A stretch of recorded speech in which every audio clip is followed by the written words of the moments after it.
Hello, my dear student. Welcome back to the another class. I hope all are you good and very well.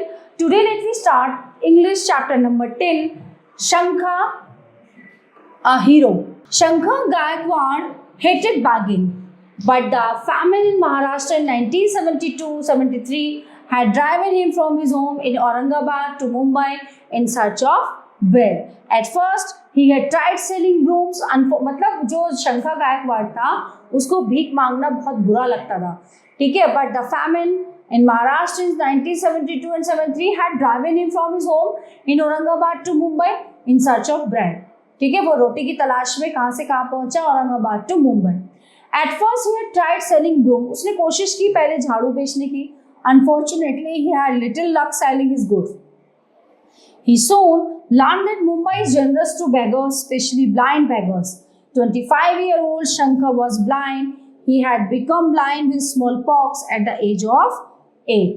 ठीक है, वो अंधा था और वो बहुत कम एज में यानी कि 8 साल की उम्र में उसकी आंखों की रोशनी चली गई थी. It was a cloudy day in Golibhar, the last slum colony in Ghatkopar.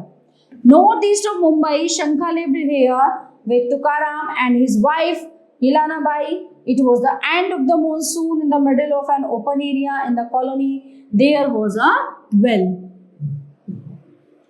It was full of blackish green water. Nothing could be seen more than a few centimeters below the surface. वहाँ पे कुआं था और वहाँ पे जो है बहुत ही काला और हरा रंग का वो पानी से वो भरा हुआ था. The well was highly useful to the people who lived in the surrounding huts. They had dug it 2 years before because the only water tap in the colony was not enough for the slum's growing population. There had never been any money for a wall around the well. The mouth of the well had gradually widened as the soil and rocks on the sides fell in. The bottom was narrow, muddy and filled with weeds. The well was dangerous, but it had been there for so long that no one worried about it. It seemed harmless. Shankha had returned to the slum to eat a little food which Yelanbai had prepared. His day's begging usually ended when he had collected 5 to 6 rupees in his small gunny bag. Suddenly, there were shouts and sounds of great confusion. Shankha and Yelena Bai were startled. Someone's fallen in the well. They heard a woman cry. Shankha set aside his meal and said urgently, "Quick, lead me there." Within a minute, the blind beggar and the woman reached the well and pushed their way through a small group at the mouth of the well. In a second, Shankha pulled off his shirt and slipped into the water. 2 boys were already padding around trying to find young Arvind, who had fallen off a tree trunk while drawing water. So the boys could not dive. Shankha had been a good swimmer as a young boy before he lost his sight. But years of poverty had made him weak. Once he had been able to dive deep into the wells around his village to pick up shining bits of broken pottery that he and his friends would throw in as part of a game. But it had been many years since he had tried to hold his breath long enough to get to the bottom of a well. Shankha floated on the surface for a moment, then took a deep breath and dived. Carefully feeling his way along the rock on the side of the well, he reached the bottom. His feet sank into the soft mud. He felt nothing but the mud and the slippery weeds, tired and with his breath running out. So he came to the surface.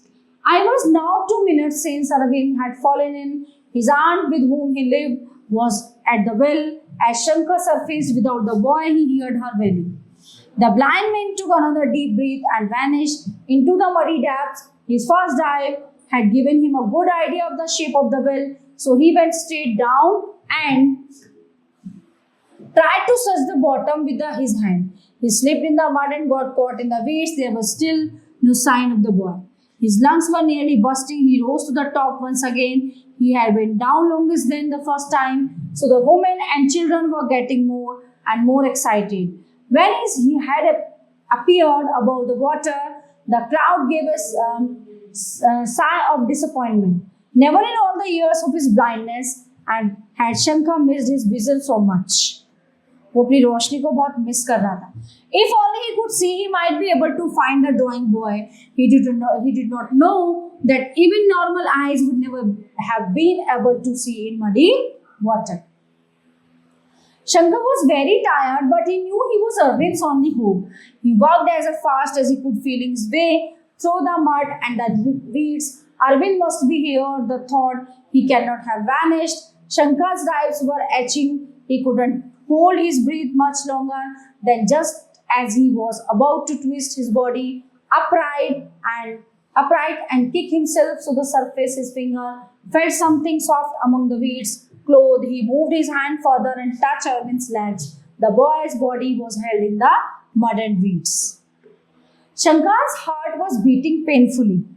Okay, he badly needed to breathe. He felt desperately for something to hold in order to pull Arvind up and out of the net he was in. Suddenly, he felt Arvind's belt. Holding it tightly with his right hand, he pulled the lead free, turned about and pushed up. His spine and muscle ached. This almost stopped his movements. His big, starved body fought against what his mind told him he must do. Keeping a tight hold on the boy's belt, Shankar struggled to push himself upward. मतलब उसकी belt को पकड़ के वो चाहता था कि वो ऊपर चला जाए. Okay, with his free hand and feet.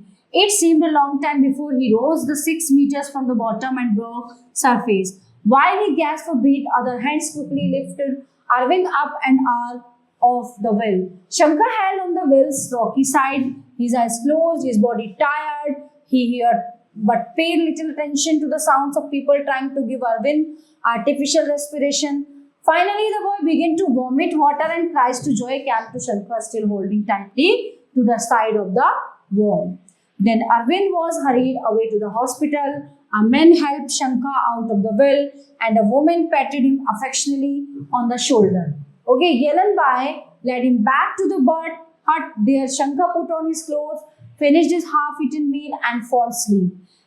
That evening, a police officer came to tell the blind beggar that the boy he had saved would be all right. Shankar later learned that if the boy had been in the well longer, his brain would certainly have been damaged from lack of oxygen. And Shankar had saved him just in time. The next afternoon, Arvind returned to Golibar. He went at once to Shankar and while his aunt watched with tears in her eyes, he touched Shankar's feet in gratitude.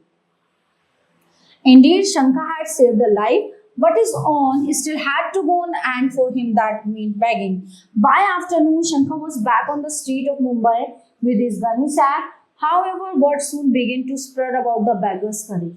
His picture and the story of his daring rescue were published in many national and local papers. Suddenly, Shankar became a hero. He was praised by the government. The Chief Minister of Maharashtra and other officials reward totally 12,970 were presented to him for a few months. So he was given a home for the blind. Here he learned some skills such as bottling and the weaving of chair seats. Today, Shankar lives in Jalna, a market town close to his native village. He has married a local girl and runs a small business. Shankar Gaikwad's bravery and determination to find the boy in the well had completely changed his own life.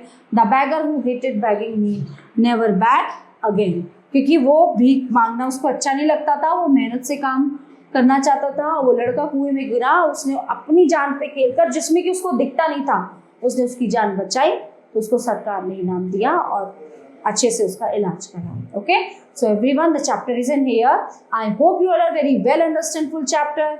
We will meet you the next class. Thank you.